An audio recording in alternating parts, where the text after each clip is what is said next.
Hello, friends. Have you ever been to a place that just feels happy to see you? That's Vancouver. It's a city that gives you a big, warm hug the moment you arrive. You look one way, and you see these giant, beautiful mountains.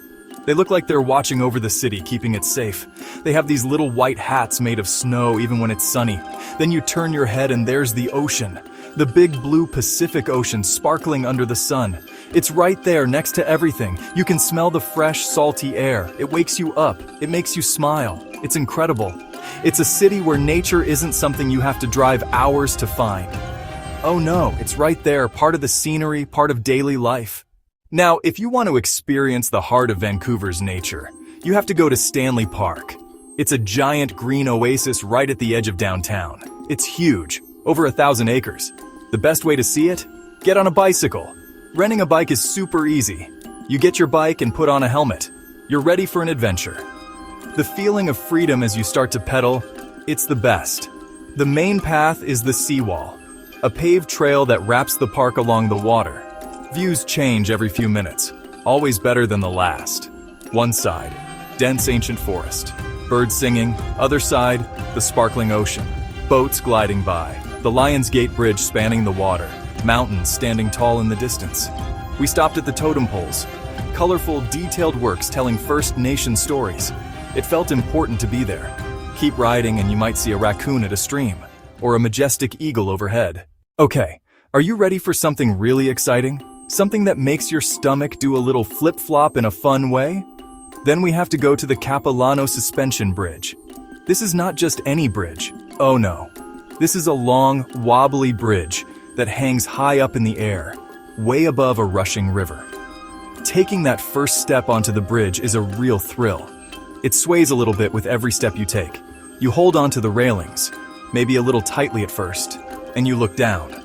You look up and around, and you're right in the middle of the treetops. You're at eye level with the birds. But the adventure doesn't stop at the bridge. Once you get to the other side, there's a whole world to explore.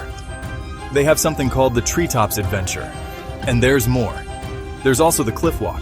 This is a walkway that's built right onto the side of the granite cliff. If you want to feel like you're on top of the world, you have to go up Grouse Mountain. They call it the Peak of Vancouver, and they are not kidding. For the super energetic, there's a famous trail called the Grouse Grind, Mother Nature's Stairmaster, a very, very steep hike straight up the mountain. Now, for those of us who maybe ate a few too many donuts for breakfast, there's another way up, and it's just as spectacular.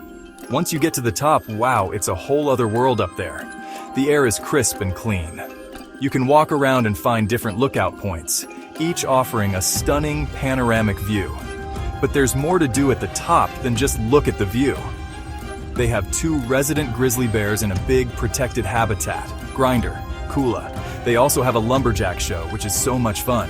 It's funny, entertaining, and you get to see some incredible skills. Okay, we've seen the mountains, we've seen the forests. Now it's time to go out on the water and meet some of the locals. And, I'm not talking about people. Going on a whale watching tour is one of the most incredible experiences you can have. You get on a boat and you head out into the open ocean. The guides on these boats are amazing. They're marine biologists and nature experts who know these waters like the back of their hand. And then, it happens. Someone shouts, "There!" and you see it. A puff of mist in the distance.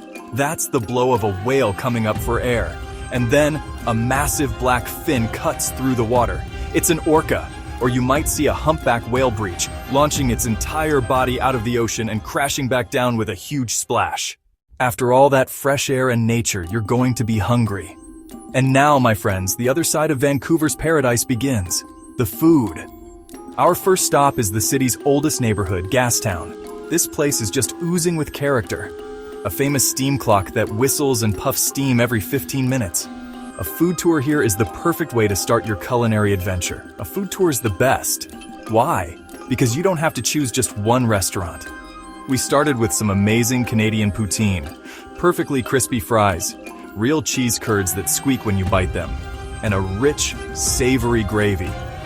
Then, we went to a place that specialized in artisanal charcuterie, local cheeses from British Columbia, paired with a nice glass of wine from the nearby Okanagan Valley.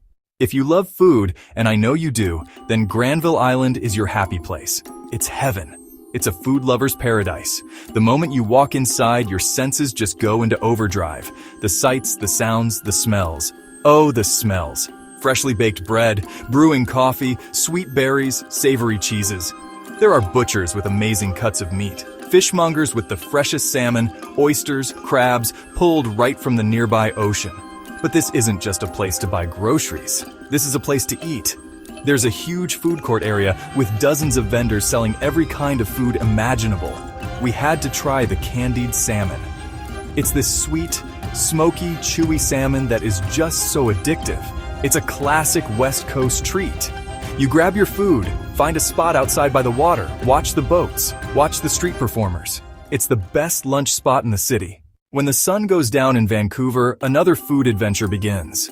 We have to go to the Richmond night market. This is something special, my friends. It's a huge open-air market, only in the summer months. An absolute explosion of energy, lights, and flavor. You smell grilled squid, spicy noodles, sweet barbecue pork, bubble waffles. It's overwhelming, in the best way. We tried the rotado, a whole potato, spiral cut on a stick, deep fried until crispy, covered in seasoning. It's amazing. But it's more than food, it's an event. Stages with live performances, singers, dance groups, carnival games, win a giant stuffed animal. So, there you have it. Vancouver. What a place. You can start your day breathing in the fresh mountain air on a spectacular hike. Feel the thrill of walking high above a forest canyon. And then finish your day with a feast of flavors from around the world. This is a city that understands balance. The balance between the urban and the wild. Between excitement and peace. The real beauty of this city is how it makes you feel. It makes you feel alive. So what are you waiting for? You have to go. Go ride a bike by the ocean. Go walk on that wobbly bridge. Go taste the candied salmon at Granville Island. Come on in, the door is open, and there's a seat at the table waiting for you. You'll love it. I know I do.